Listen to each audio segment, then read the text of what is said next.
qualquer forma, o que a gente percebeu até recentemente, teve outro banco que estava para quebrar, acabou não quebrando, isso surgiu, tiveram até oportunidades. E antes de acontecer, estavam aparecendo coisas, assim, mirabolantes. A gente acompanhou 110%, 130% do CDI. Ou seja, realmente eles já estavam sinalizando que alguma coisa estava errada. É o seguinte, o FGC ele faz parte do Sistema Financeiro Nacional. Então, não tem a menor possibilidade daquilo não ser pago. Tá entendendo? A quebra do Banco Master, na verdade, ela veio para mostrar ao investidor que o sistema funciona. Né? Foi um rombo grande. Já supriram, combinaram o jogo com os grandes bancos, pagaram, parcelaram, mas supriram o valor que já saiu. E ainda mais, que eu acho que é o mais importante, eles criaram novos mecanismos para proteção.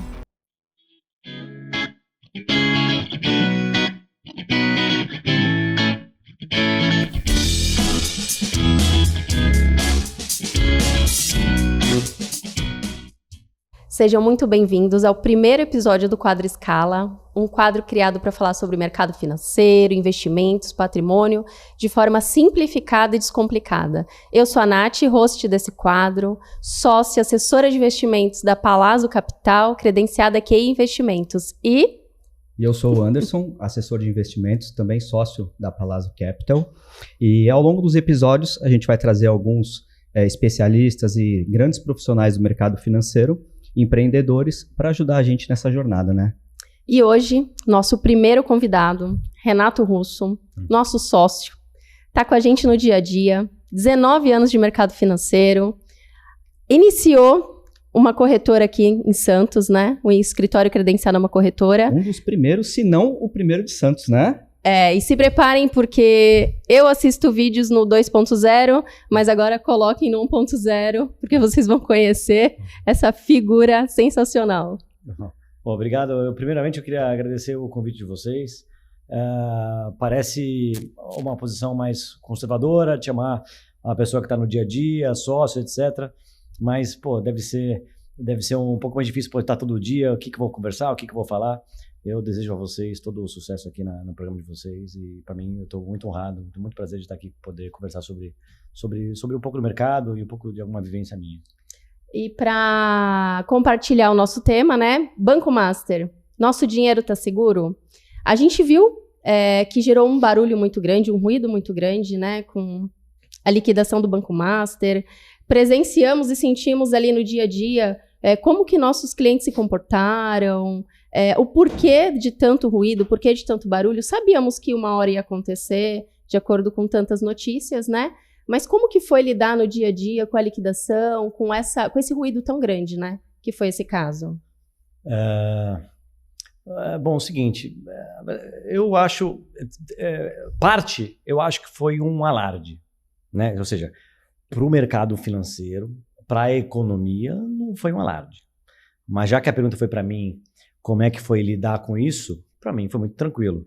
Para mim foi muito tranquilo, pois existe uma segurança, um colchão, tá? Existe o FGC, o Fundo Garantidor de Crédito, e ele garante os credores de todas as instituições financeiras dentro de alguns tipos de títulos, né? CDB, LC, LCA, alguns outros não têm essa segurança, mas colocando como foi lidar com isso, dentro da nossa carteira de clientes, todos os clientes, sem absolutamente nenhuma exceção, todos os clientes estavam dentro desse limite, desse colchão, dessa segurança de R$250 mil, né? Claro que no meio do caminho houve uma preocupação por parte de alguns, né?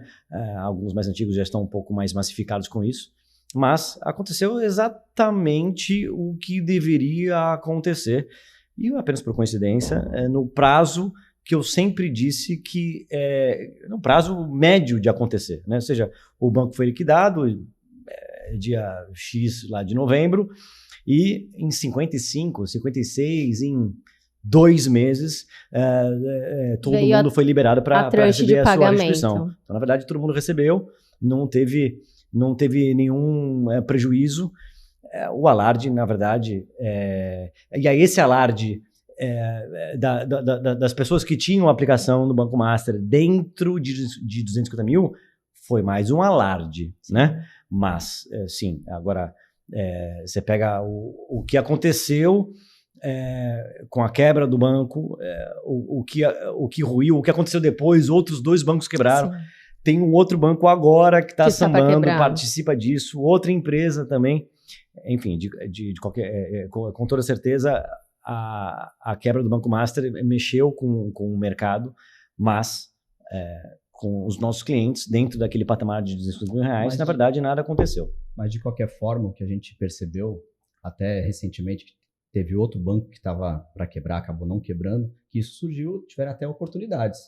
E antes de acontecer, estavam aparecendo coisas, assim, mirabolantes. A gente acompanhou 110, 130% do CDI. Ou seja, realmente eles já estavam sinalizando que alguma coisa estava errada. Você sentiu isso também? Acho que quando a gente estava atendendo os clientes, eles mesmos já falaram, pô, mas essa taxa, o que está acontecendo? Por que tá tão alta assim? Porque o mercado, a gente sabe que não tem mágica. Então, você deve ter sentido isso também na pele, né? Na hora dos clientes te demandarem esse tipo de taxa, né? A pergunta foi hora de acelerar ou hora de pisar no freio? Hora de acelerar. Dentro do patamar é o seguinte, o FGC ele faz parte do Sistema Financeiro Nacional. Então, não tem a menor possibilidade daquilo não ser pago. Sim. Tá entendendo? E foi um baque grande, né? É que eu acho que... Pro fundo, né? Pro fundo garantidor de crédito foi, porque o fundo que tem, arredondando aí, 150 bilhões de reais. Já supriu. Ele antecipou receitas, né? Ele tinha 150 bilhões de reais, ele consumiu 50. Então, pô, é um terço. Sendo que o Banco Master, ele tinha 0,7% do depósito do Brasil, mas consumiu um terço do compulsório, né? da garantia. Só que o seguinte, a sua pergunta é interessante por quê? Porque, sobretudo, quem é do mercado financeiro sabia que o Banco Master pagava mais. Mas, sobretudo, quando aquilo começou a acontecer e começou a tomar as manchetes, etc., porque o banco paga mais. Veja bem, eu tenho acesso através da corretora, que a gente tem contrato, antes era XP, agora é EQI, né? A gente tem acesso ali a diversas instituições, né? Então, banco hoje, a gente tem mais de 40 bancos que o cliente ele pode mandar R$1 milhão, a gente vai dividir esse R$1 milhão em 5 bancos diferentes, R$200 mil, ele está garantido. Eu acho que vale a pena a gente voltar um pouquinho, que a gente fala de limites, né? Sim. E aí existe um limite, assim, coberto pelo fundo garantidor. Exato. Então, é até 250 mil por CPF, por instituição, limitada a 1 milhão. Então, esse é importante. A gente ainda não tinha detalhado. É isso que nos dá segurança em sugerir uma aplicação num banco que está com ruído, que está pagando muito. A gente sabe que existe um risco um pouco maior. Olha, vou falar uma coisa. Também é o seguinte, é difícil ter um banco com ruído. Quando aparece... E detalhe, e está acontecendo de novo. Agora tem um banco de demais, né? O ponto onde eu quero chegar é o seguinte, é difícil um banco tropeçar para cair depois. Geralmente ele é liquidado de um dia para o outro, né, pelo Banco Central. Eu costumo dizer que é o seguinte, quando o banqueiro é limpo, é honesto, ele vê que o banco dele está mal, ele vende o banco. Quando ele já não aí ele começa a fraudar balanço, como foi com o Banco Santos e como foi com, enfim, diversos aí. O cara até tentou vender, né? Tentou fugir para vender, mas já não dava mais tempo. Né? Exato. Foi e aí, por isso que gerou tanto ruído, na verdade, também, né? E o fato dele ir tropicando, entendeu? Porque isso realmente não costuma, não é impossível, mas assim, não é a maioria. A maioria é o seguinte, você acorda, o jornal, o banco quebrou. Porque ele está escondendo algum resultado onde o Banco Central pega e aí liquida o banco. Tá? Isso que está acontecendo, isso que aconteceu, na verdade, com o Banco Master, e que está acontecendo, inclusive, agora também com o Banco Digimais, inclusive também com o BRB, e por coincidência, ou talvez não seja coincidência, esses dois também estiveram envolvidos com o Banco Master. Isso não costuma acontecer. Então, na verdade, a gente não chega eu não tenho tantas chances, oportunidades. Eu não tenho tantas oportunidades de comprar um CDB de um banco que está tropicando, porque se eu tivesse, eu compraria mais, dentro do limite. Mas se você colocou o limite, é o seguinte, o FGC ele garante os credores, sejam as pessoas, né, ou seja, físicas ou jurídicas, né, das instituições que quebraram, como disse, dentro de alguns tipos de aplicação, né, o conta corrente, etc. E além de ser 250 mil reais, ele também tem um limite de R$1 milhão por 4 anos. Numa janela. Numa janela de 4 exatamente. anos. Parece com pontuação de CNH. Isso. A gente não tem 20 pontos para levar por ano. A gente tem 20 Isso pontos contando num período de juros 12 já, meses, Já né? contando juros. É. Não coloquei 250, ou o que eu tiver a mais. É o saldo Já o saldo acumulado. atual. É o Isso é saldo da importante. data da liquidação. Então, eu apliquei R$200 mil em, sei lá, janeiro. Aí chegou em outubro, o banco foi liquidado. Em outubro, meus R$200 mil viraram 230, sei lá, entendeu? E aí, nesse dia da liquidação, tem um congelamento. Vai congelar, você tem 230. E aí tem um prazo médio que o Banco Central... tem um prazo médio que o Banco Central leva para dar o ok para o FGC pagar. O FGC paga em 2 dias úteis. Ele faz uma validação, né? Exatamente, mas o Banco Central ele tem que olhar ali, ver quem é, CPF, etc, tá tudo certo, tá tudo errado e tal. Esse prazo, desde 1995, que o FGC foi criado, é de 56, a última vez que eu olhei, era 56 dias corridos, né? Agora, os últimos 10 anos, detalhe, 56 dias corridos, incluindo a década de 90, que não tinha nem internet e agência bancária. Sempre foi rápido. Sempre foi rápido. Só que, vamos pegar a década de 90, 3 meses, 4 meses, né? Aí, vamos pegar os últimos 10 anos, a maioria das quebras, a maioria dos pagamentos é inferior a 30 dias. Então, antes o Banco Master levou uns 60, entre 50 e 60. Mas os últimos 3 ou 4 foi 15 dias, 18 dias, 19 dias, etc. O Banco Master levou suponho que o Banco Master tenha levado esse prazo maior, detalhe, prazo maior, frente às últimas, onde já tem todo o sistema digitalizado, né? Mas foi um prazo médio desde a década de 90. Mas ele levou esse prazo a mais, suponho que pelo seguinte, pelo tamanho do volume financeiro e pela complexibilidade. Porque é o seguinte, pelo fato de os CDBs hoje em dia, né, serem vendidos através das plataformas, que são as corretoras, né, ou mesmo os bancos, né, então a gente consegue comprar CDB de diversas instituições em diversas instituições. Eu consigo comprar CDB do Banco Master no Bradesco, no Santander, na XP, no BTG e etc. Né? E foram milhões de CPFs. O recorde até então era do Bamerindos. Posso estar errado aqui, mas talvez tenha sido 3,7 milhões de CPFs, ou 1,3, não me lembro. Década de 90. Então, pelo volume financeiro e pela quantidade de CPFs, isso levou aí 50 a 60 dias. Só que, mesmo assim, é um prazo muito rápido, né? Sabendo que é o seguinte, caso alguma coisa aconteça, eu serei ressarcido no valor que eu tinha até a data de liquidação, eu vou receber num prazo médio de 60 dias.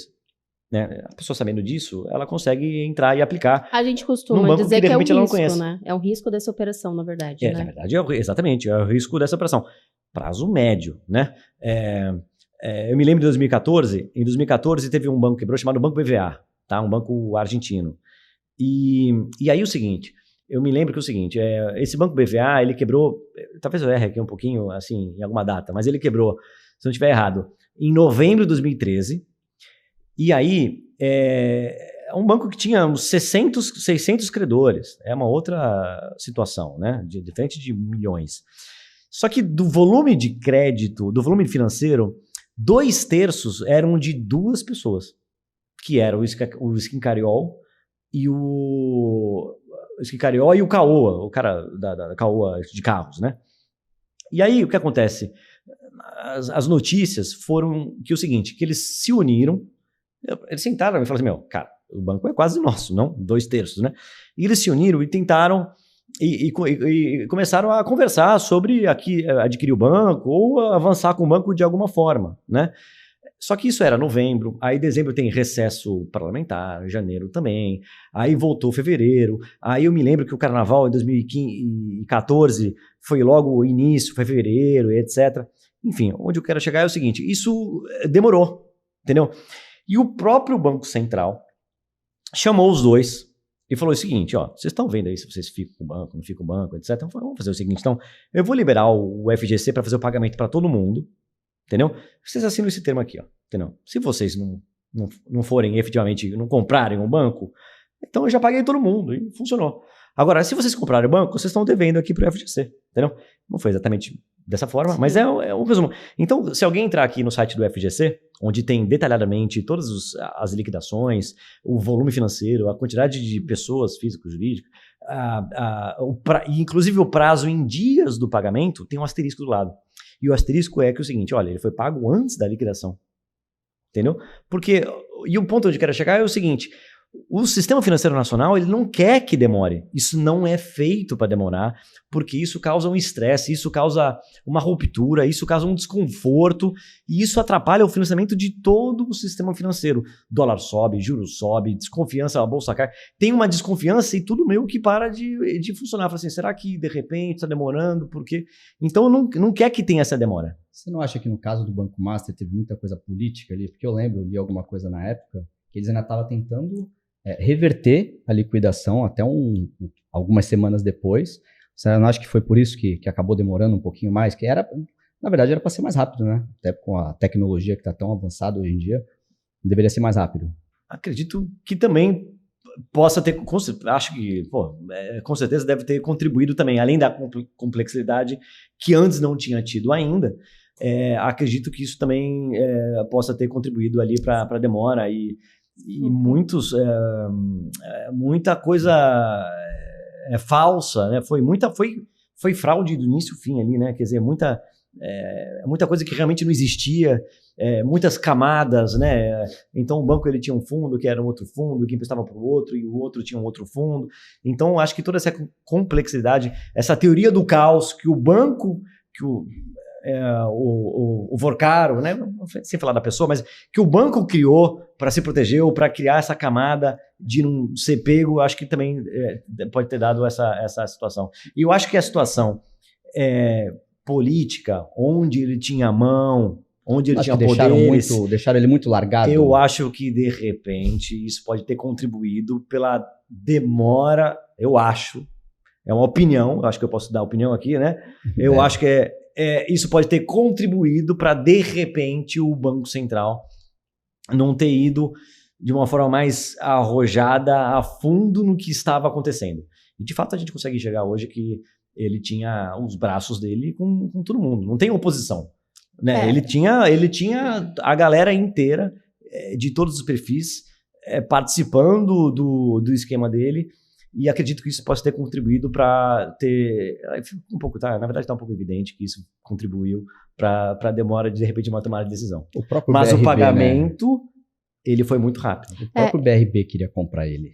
Tentou fazer a compra dele, né? O BRB que é um banco político, que hoje, não é um banco político, mas é um banco estatal que tem poder político. Mista, né? Aliás, é o seguinte, também ninguém lembra disso, né? No mesmo dia que o Vorcaro, que houve a liquidação e que o Vorcaro foi preso, o que aconteceu com o presidente do Banco BRB?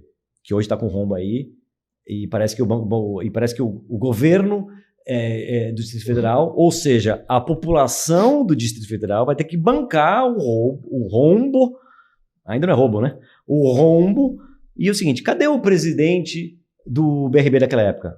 Foi afastado. E tá tudo bem, é só afastamento. Não tem um crime, não tem uma outra situação, é uma outra esfera. Quando é um roubo privado...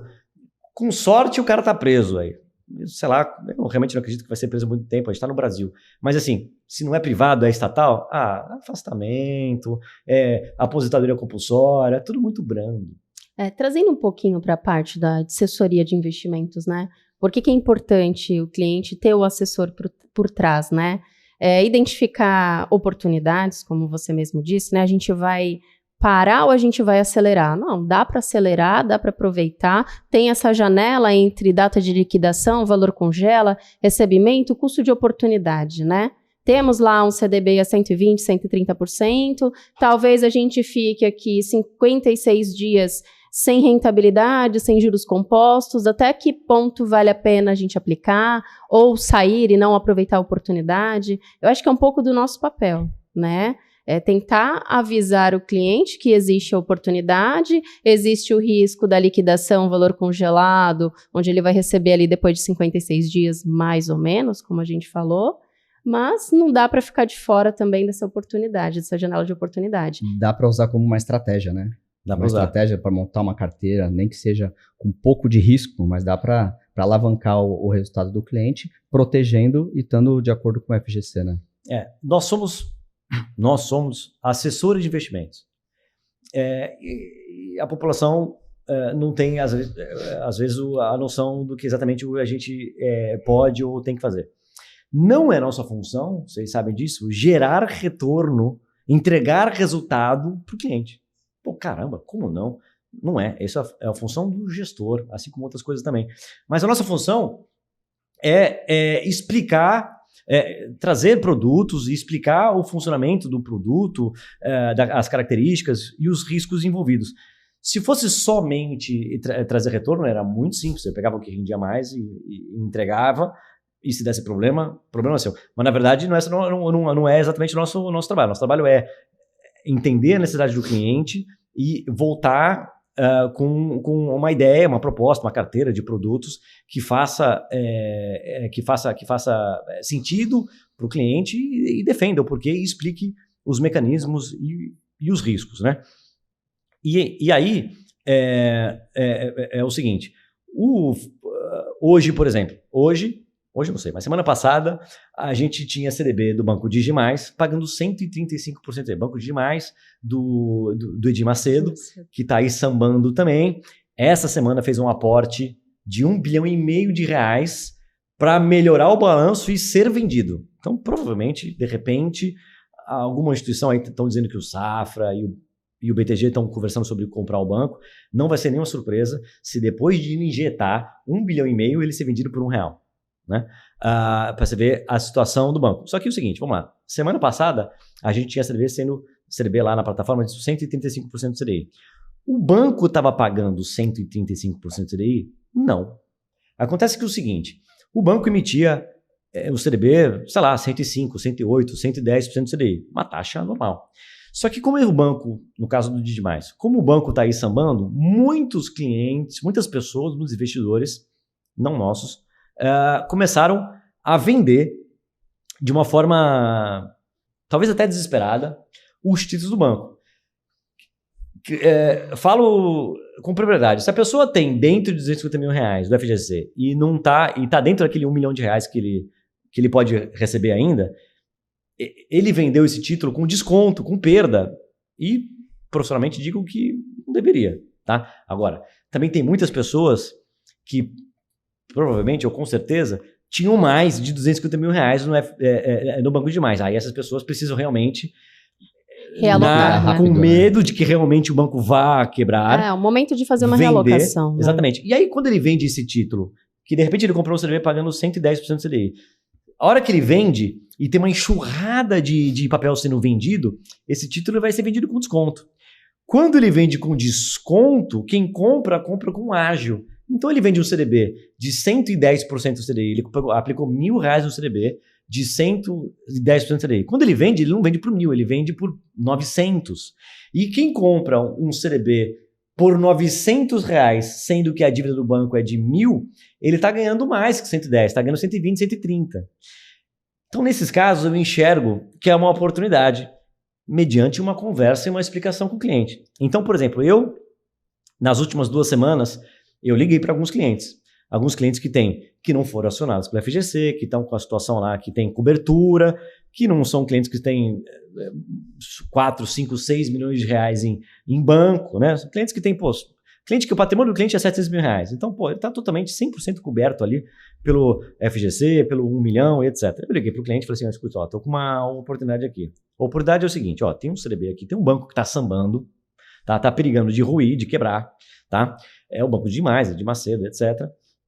E que está tratando para vender o banco. Há uma expectativa de que ele venda e que o banco permaneça e não quebre, né? E aí é o seguinte, tem uma galera vendendo muito CDB, então dá para comprar o CDB aqui pagando 135% do CDI. Então, qual que é a oportunidade aqui? A gente consegue aplicar com uma taxa de 135% do CDI por 4 anos. Se der certo, tem 135% do CDI por 4 anos, que é uma taxa que meio que não existe. Mas e se der errado? Se der errado é o seguinte, provavelmente o banco não vai quebrar daqui 3 anos, ele vai quebrar daqui 1 mês, daqui a 30 dias, daqui a 60 dias, ele vai quebrar logo agora, porque ele já está em vista disso acontecer. Se isso acontecer, você vai ficar você vai receber todo o dinheiro do FGC. Porém, vai ficar aí um período de 50 dias, 60 dias, 70 dias, 40 dias sem o rendimento. Então, veja bem, qual que é o risco que eu enxergo na operação? Qual que é o risco real da operação? É você ficar 1 mês, 2, 3 meses sem o rendimento, porque o banco quebrou, mas recebeu o dinheiro de volta, ou, se der certo, você tem 4 anos de uma taxa que inexiste no mercado. Mas essa transparência é importantíssima. A gente Exato. combinar o jogo antes. Não isso falar, aí é o papel. essa taxa Esse é o tá papel. ótimo. Exato. Uma minoria, mas alguns clientes falaram não. Eu tive um que também quero. não quis. Falou, não quero compactuar com isso e eu não quero fazer parte, não quero acionar o FGC. Não, a gente tenta explicar, tenta dirimir os riscos, né? Mas O papel é esse. não quis. O papel é esse. Tudo bem, a gente respeita, porque é o nosso trabalho apresentar É isso e o aí. cliente vai tomar a decisão final. É isso aí. Faz sentido? Não faz? Mas eu acho uma operação muito segura. Você tem o fundo garantidor de crédito por trás. Sim. E todo o histórico dele, desde 1995, 48, 50, entre 48 e 55 quebras. Tá tudo plugado, não tem como ele não pagar, entendeu? Um prazo médio de 2 meses.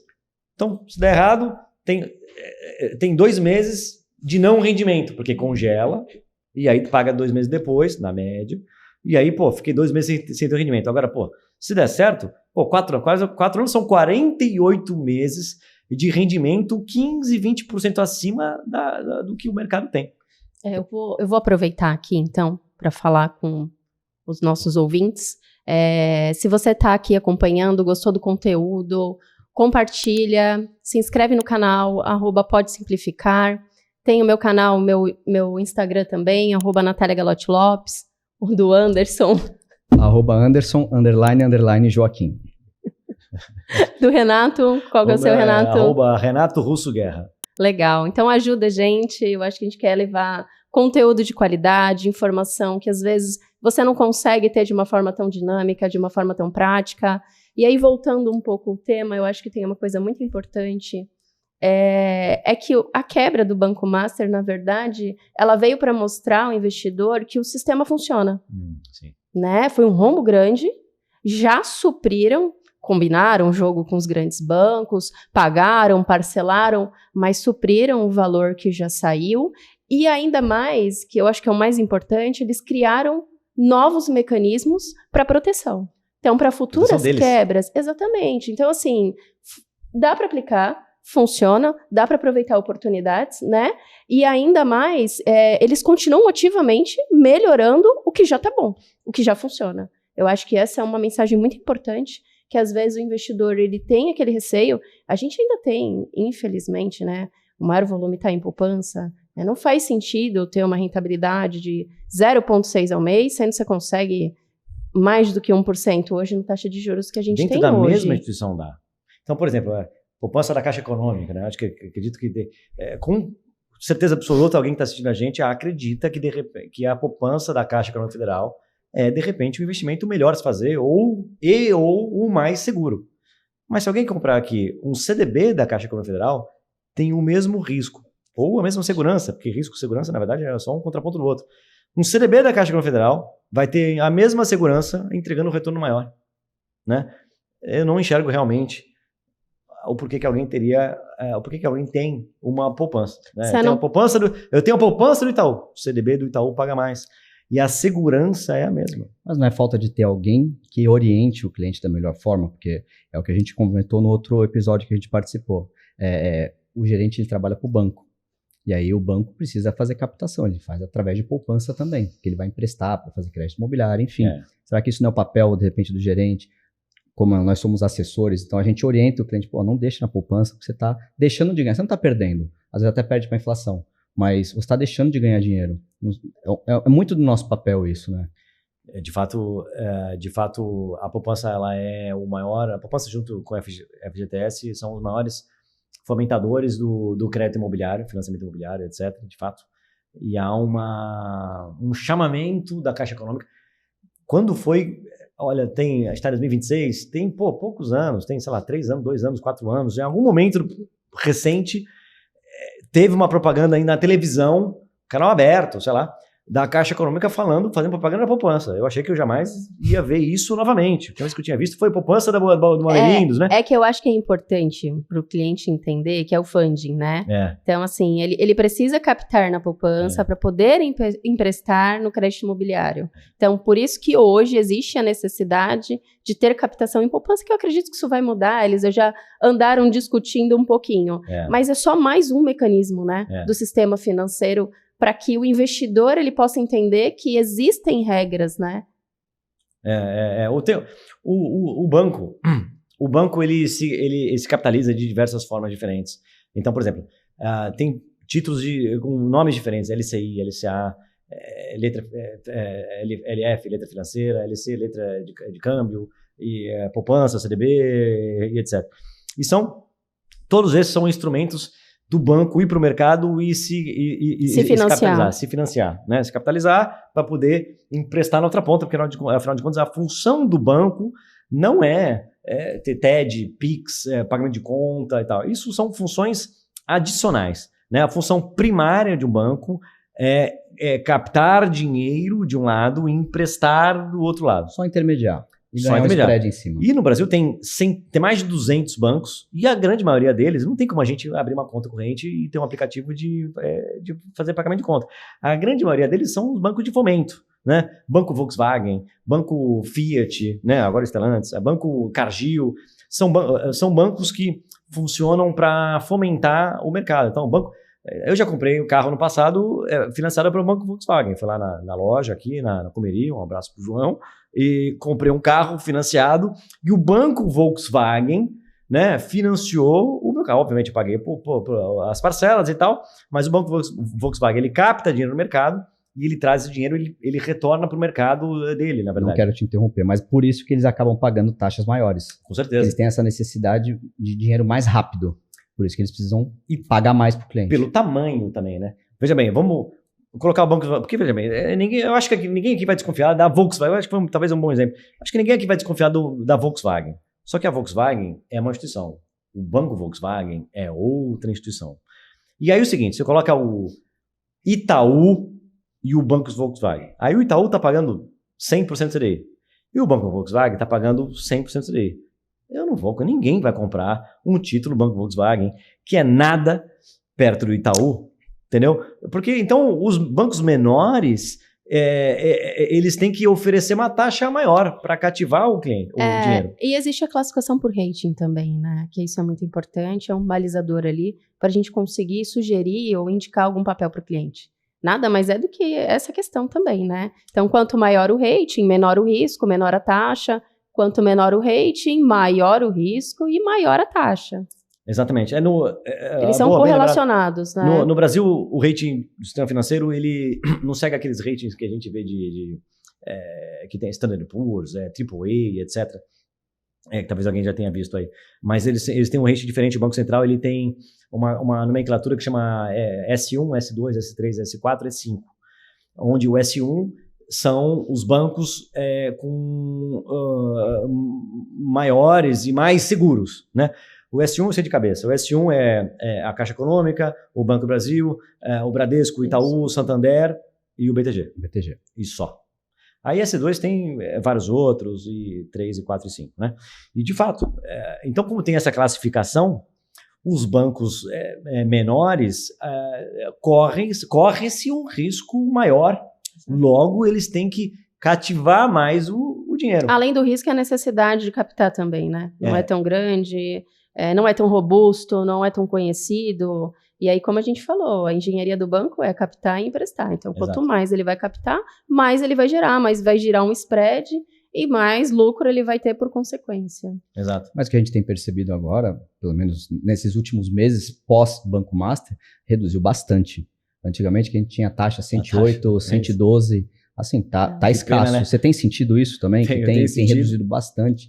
LCA, LCI, que a gente chegou a pegar 96%, 95%. Hoje, você pegar uma 90%, 91%, é raridade. Você acha que o Banco Master acabou assustando o mercado como um todo para aumentar essas taxas? Todo mundo ficou, não, agora não vou, eu vou suspeitar de uma taxa muito grande, porque pode ser que dê algum problema. Você sentiu isso também?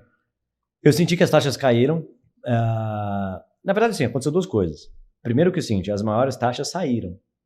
Porque o Banco Master e o conglomerado do Banco Master... Aliás, voltando... Desculpa, mas voltando... Ela colocou uma pergunta sobre a necessidade, não, mas a importância de ter o profissional por trás. E aí eu vou colocar uma coisa que é interessante, que é o seguinte. O Banco Master, ele era um conglomerado com 3 bancos. O Banco Master, Voiter. o Banco Voiter, que passou a se chamar Banco Pleno, e o Will Bank, que ele comprou em algum momento do passado. Eles eram bancos distintos, CNPJ distintos, só que o Banco Central ele enxergava como o mesmo conglomerado. Um grupo econômico, Um grupo econômico, né? Exato. Então, o que acontece é o seguinte, se eu tenho 200 mil no Banco Master, 200 mil no Digimais, 200 mil no Banco Volkswagen, se os 3 bancos quebrarem, eu vou receber 200 mil de cada um deles. Agora, se eu tivesse 200 mil no Banco Master, 200 mil no Banco Pleno e 200 mil no Banco Will, eu ia receber, pelo grupo econômico, 250 mil reais. Porém, primeiro, isso já é importante, porque a pessoa às vezes está comprando lá o título sozinha, lá no aplicativo, né? Hoje, todo mundo faz tudo sozinho, né? A pessoa ali está comprando o título e está vendo um banco diferente. Ela já viu em algum lugar, em algum podcast, em algum canto, já viu que, não pode ter mais de 250 mil reais. Já é um ponto bom. Só que, às vezes tem muito mais detalhe do que isso. E nosso trabalho é ver a unha, o detalhe. E aí, ela comprou 200 mil desses 3 bancos, vai receber só 250 mil, porque o grupo econômico é de 250 mil. O Banco Central já colocava isso. Porém, nós tínhamos clientes que ultrapassavam 250 mil reais pegando esses 3 bancos. Mas como? Malandragem? Não. É porque é o seguinte, é que o Banco Master, ele comprou o Banco Voiter, que chamou de Pleno, numa data, e comprou o Will Bank numa outra data. Então tinha uma regra que se o cliente comprou aquele CDB antes ou depois do Banco Master comprar. Sim. Porque se o Banco Master comprou o Banco Pleno, né, o Voiter, em 1º de janeiro de 2020, sei lá, e aí você comprou aquele CDB em dezembro de 2019, ele não participa do grupo econômico. E aí comprou depois, ele passa a participar. E aí é o seguinte, além da gente saber disso, porque a gente acompanha e faz parte do trabalho, a gente tem ferramentas, né? Você sabe que vão auxiliar. Que auxiliam e mostravam se estavam dentro ou não. Então essa já vai um pouco da importância ali do negócio. É um termômetro para avisar, olha, chama esse cliente, bate um papo, avisa que está exposto, né? Vamos buscar uma diversificação, diluir risco. Você que está no mercado já mesmo tempo que a gente, só que na parte de assessoria, muito mais tempo.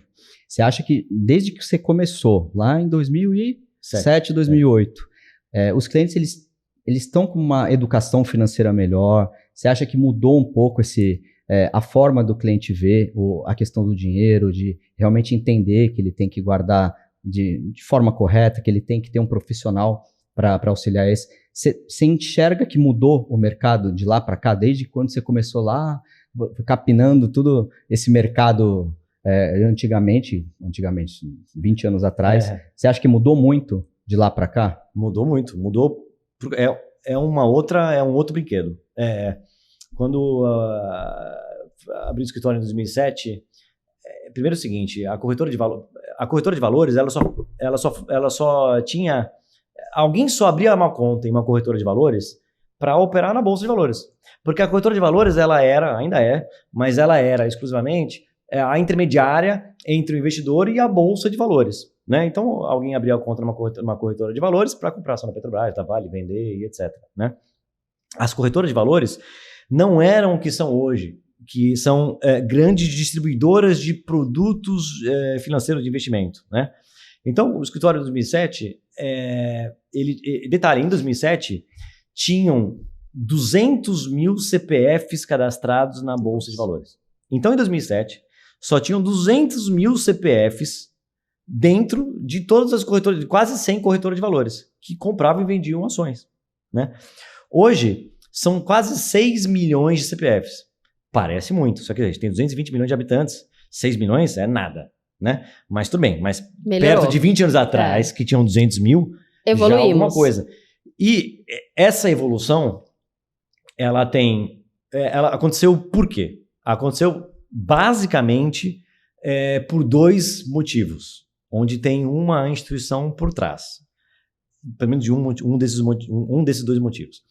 Aconteceu por dois motivos. Primeiro, porque as corretoras de valores passaram a oferecer não somente de bolsa. Então, a gente tem dezenas, centenas de clientes que nem têm posições em bolsa. Tem só CDB, o fundo, previdência e por aí vai, né? Então, o fato de começar a ter outros produtos já passa a ser um mercado diferente, um trabalho diferente e uma expectativa diferente do cliente, que antes ele só procurava uma corretora de valores para comprar ação. E o cara que não quer comprar uma ação, ele jamais vai procurar uma corretora de valores. Isso hoje acontece. O segundo grande motivo é a tecnologia. Tá? Porque assim, hoje você tem um telefone, você consegue, você abre uma conta na hora. Se eu começar a abrir uma conta numa corretora agora, daqui que antes do intervalo minha conta vai estar aberta. E outra coisa, a notícia ela também vem a todo momento, tem podcasts, tem sites Infomoney, Valor, você tem muito mais acesso à informação, onde principalmente, mas não exclusivamente, a galera mais nova, que tem muito mais apetite a consumir essas informações e muito mais facilidade com tecnologia de se abrir o peito e abrir logo a conta em qualquer instituição. Às vezes o cara que tem 5 milhões de reais não vai sozinho ele pegar o aplicativo, abrir a conta e mandar o dinheiro. Mas o cara às vezes tem 19 anos e tem 700 reais e ficou buzinando ali na orelha lá, vendo um anúncio, ele vai abrir a conta na corretora, porque sabe que é de graça, e vai mandar 100 reais para lá. Então, totalmente um outro mercado, por conta dos clientes, dos investidores, que são outros, não é somente de bolsa de valores, por conta dos profissionais, que não falam mais somente de bolsa, fala de uma coisa como um todo, né? Mudou por completo. Então, trazendo, acho que um resumo, talvez, né? Que a nossa intenção é simplificar e passar uma mensagem clara para todo mundo. Dá para a gente galgar mais rentabilidade sem precisar correr mais riscos, né? A gente fala quando troca a poupança por um ativo coberto pelo FGC. Existem limites que são importantes, né? Como a gente falou, 250 mil para CPF, CNPJ, instituição, limitado a 1 milhão, num prazo de 4 anos. Precisa ficar atento se faz parte de um conglomerado, um grupo econômico. A emissão, letra financeira não é garantida pela FGC, exatamente, senão são todos os títulos, né? Que são cobertos pelo fundo garantidor. Então, os cobertos temos CDB, LCI, LCA, LC, LCD e poupança. Né? São tem conta corrente, enfim, tem todos os investimentos atrelados ao FGC. Então, ficar atento se faz parte, ficar atento se está dentro do limite, se existe um grupo econômico, se foi formado depois e você não se informou e aplicou após essa formação. Acompanhar o teu saldo do 1 milhão, já usei, não usei. Exatamente. Tomar pegar um termômetro. Promessa muito fácil, né? Não existe almoço grátis. As vendas muito rápidas, né? Tem pessoas que... Tem um cliente que fala que eu falo muito, que eu explico muito, às vezes, um produto financeiro, mas, na verdade, no fundo, eu não quero que o cliente meu tenha surpresa nenhuma, nem boa. Porque a surpresa boa, ela vem de alguma coisa que não estava esperado. Ela assim, poxa, que legal, a gente aplicou aqui nesse negócio aqui, 10 mil, e do nada veio 15 mil, né? Não esperava que isso acontecesse. Então, de repente, podia vir 5 em vez de 15, né? Então entender o funcionamento, né? Procurar um profissional, tá? É mais indicado sentar com um profissional para você entender ali para que ele te ajude a entender a sua necessidade. Então, a gente tem cliente que procura rendimento, que é uma renda. Pô, eu preciso de renda, quero complementar minha renda, eu quero me aposentar. Isso é renda. A gente vai montar uma carteira para ele focado em renda, né? Como tem cliente que fala assim, não, eu não quero renda, eu quero rentabilidade, mais rentabilidade ou menos rentabilidade, eu quero mais segurança, menos segurança, eu não tenho segurança com o Brasil, como é que funciona para aplicar lá fora, hoje em dia também, antigamente, sei lá como é que era, hoje é muito recente, simples. Né? Mas é recente, é um tema que a gente pretende trazer para um próximo quadro, a gente ainda não sabe se vai ser o próximo, enfim, mas está mapeado, né? Investimento internacional é recente, é interessante. Vocês sabem que eu trabalho... Faz parte do nosso escopo de trabalho. A gente trabalha ali diariamente. Como assessor de investimento, a gente tem até um contato um pouco maior do que um gerente dentro de uma grande instituição. Então, mapeamos, acho que é interessante, a gente já vai trazer esse tema para conversar e tentar esclarecer, né? Porque é simples também, parece complicado, mas dá para descomplicar, dá para proteger, né? Outra forma da gente proteger patrimônio, dolarizar, ter outro tipo de ganho. E eu acho que faz sentido trazer também um episódio sobre internacionalização, que eu gosto, né? O mercado brasileiro é muito pequeno, né? O mercado brasileiro ainda é ínfimo perto do mercado mundial, né? O mercado brasileiro, talvez eu erre, mas acho que não vou errar. De bolsa de valores, obviamente o assunto não é bolsa de valores e nem colocar somente isso, mas de bolsa, se pegar a soma de todas as empresas listadas em bolsa de valores do mundo, a do Brasil, se não estiver enganado, é 2%. Então, de tudo que é a bolsa de valores do mundo, a do Brasil, tantas empresas, né? Bradesco, Itaú, Petrobras, Vale, nossa, que empresas grandes, tomando isso tudo isso é só 2%. Somos emergentes, né, na verdade. Se a gente considerar que lá nos Estados Unidos, quando a criança nasce, o pai já dá um pouco de ação, já dá um valor em ações para ele, ou seja, desde pequenininho, é o que a gente fala de educação financeira. Desde pequenininho, a criança já sabe, lá na frente eu tenho determinadas ações. Então, ele mesmo vai fomentando isso. Ao invés de ele gastar, ele já vai poupando um pouquinho, vou comprar mais um pouquinho de papel. Então, o que a Nath falou, hoje é muito pequeno. Nosso mercado, ela como cuida de internacional lá no escritório, então ela fala pra gente, não, tem muita oportunidade lá fora, vamos abrir os olhos lá pro mercado, porque faz sentido. Não deixar tudo centralizado aqui. Por mais que a gente tenha essa segurança hoje tá muito fácil aqui no Brasil. Acesso, né? É o que você falou. Você pega 15 anos atrás era coisa para milionário. Hoje o mercado tá aberto. R$200 lá para fora. Né? Com qualquer valor, e sem cobrar taxa. E assim, faz muito sentido a gente dolarizar o patrimônio, né? Diversificar. Não deixar tudo aqui no Brasil. Por mais que a gente tenha essa segurança de FGC, enfim, do nosso sistema financeiro, faz todo sentido a gente estar diversificando. Sim, com certeza.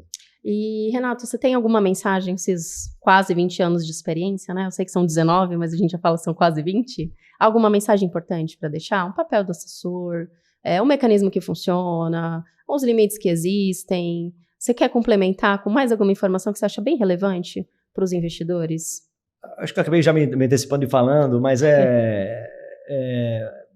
buscar um profissional que possa atender, que entenda como é o funcionamento do mercado, dos dispositivos, profissional de fato, ou seja, certificado pela CVM, né, pela Comissão de Valores Imobiliários, pelo Banco Central, tá, plugado em uma corretora. A gente não recebe dinheiro nas nossas contas, a gente não recebe dinheiro na nossa empresa.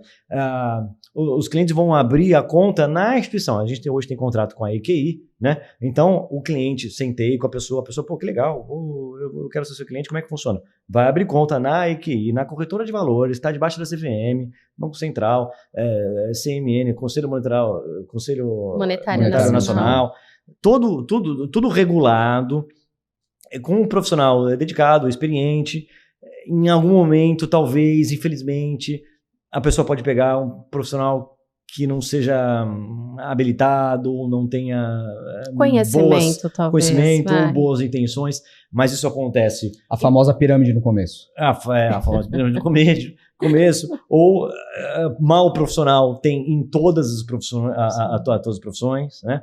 Mas seria buscar um profissional para que ele possa sentar com você e entender e trazer para você a solução. Afinal de contas, a gente procura médico, a gente procura um engenheiro para subir uma casa, né? Enfim, e acredito que eu tenho absoluta certeza que é muito importante buscar um profissional, não somente para investir o seu dinheiro, porque afinal de contas as pessoas acreditam, repetindo uma coisa que eu já disse, muitas pessoas acham que não precisam do profissional para ganhar mais dinheiro. Mas, na verdade, nossa função nem é essa. A gente pode ajudar isso, só que a gente pode ajudar a criar mais proteção. A gente consegue fazer mecanismos para gerar mais retorno e menos risco, entendeu? Montar estruturas, eu faço isso dentro de uma empresa ou dentro da pessoa física, né? Faço isso dentro do Brasil ou fora do Brasil. Eu sou empresário, eu tenho medo que, de repente, eu sofra processos ou tal. Pô, manda dinheiro para fora. Entendeu? Eu tenho medo que de repente atinja meu patrimônio, meus imóveis. né, põe um ano dentro de uma eleitoral empresa. também, né? Nós tivemos, na eleição passada, nós tivemos esse momento de um start, né? Vamos dolarizar, vamos proteger, a gente ainda não sabe o que vai acontecer, como o mercado vai se comportar, né? O que está por vir, então foi um start muito grande, na verdade, né? Uma virada de chave nesse momento. Você acha que pode acontecer isso de novo, esse ano? Teu feeling de mercado, o que você acha? Eu acho que está um pouco precificado, mas não tudo. Então, eu acredito que a gente está aqui de hoje, é parte de julho, né? Julho, Eu acredito que é o seguinte, se o atual governo ganhar, ou quase que quando o atual governo ganhar, como houve uma precificação do governo, a minha resposta ela vai ser político-econômica, ela não é enviesada. É assim, o atual governo ganhando vai dar uma queda na bolsa e uma alta no dólar, mas não vai ser nada assim tão expressivo, porque já está o governo que está aí já está aí e já está meio computado o ganho desse governo, né? Inclusive é o seguinte, até pouco tempo atrás a gente tinha aí um outro pré-candidato aí que estava despontando, né? Afinal das contas, no final dava quase na mesma, né? Mas despontando, e aí a bolsa subia, o dólar caía.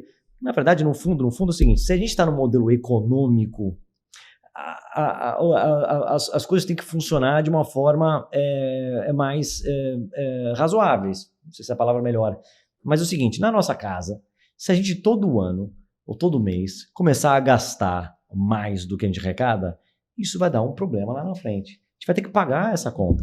É muito fácil para a gente melhorar a nossa vida hoje.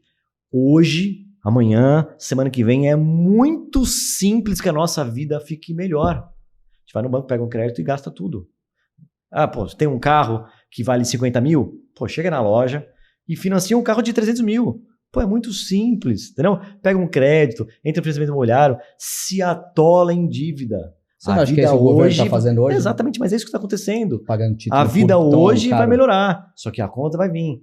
E, na verdade, é isso que está acontecendo. Entendeu? O atual governo, ele gasta muito hoje e não olha para frente. A conta vai vir, por isso que os juros é alto. Então, essas situações todas dão uma imprevisibilidade no Brasil do Brasil do futuro.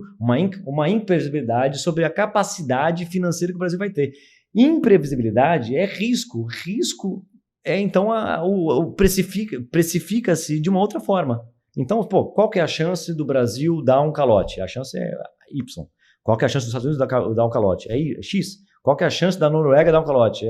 Sei lá, M. Entendeu? Então, a gente também não coloca dinheiro nosso. Às vezes a gente fica separando o governo como se fosse uma entidade diferente. É muito parecido. A gente coloca dinheiro onde a gente não acredita. Então, o mundo também não vai colocar dinheiro onde tem mais risco. Quem é esse mundo? Fundo de pensão do Correio do Japão. É um dos maiores fundos de pensão do mundo, entendeu? Ele vai colocar parte do dinheiro nos Estados Unidos, parte do dinheiro no Brasil, parte do dinheiro na Arábia Saudita, entendeu? Existe uma divisão disso tudo. Assim como a gente também divide também os nossos investimentos. Então, o mundo todo, hoje ele é global, hoje aplica-se no mundo inteiro. E o Brasil, como outros países também, mas enfim, estamos falando do Brasil, né? E o Brasil, ele hoje e nos últimos anos, ele vem aumentando o seu risco. A partir do momento que todo ano ele não consegue pagar as suas contas e rola a sua dívida para frente. Imagina você, todo mês a fatura do cartão de crédito vindo e você não paga o total. Você paga a parte dele. Uma hora a conta vai vir por inteiro. Uma hora não vai dar para rolar essa dívida para frente. Não tem como não pagar. Eu acho que o mais importante a ser falado nesse momento é que a gente vive de ciclos e especulações o tempo inteiro. Né? E não tem um cenário que vai acontecer previsto para daqui a 6 meses ou um ano. Então é por isso que tem que ter um acompanhamento, por isso que tem que ter uma gestão ativa do seu portfólio de investimentos, do seu projeto. Então, no final das contas, se você não acompanhar, você não consegue aproveitar oportunidades. Exato.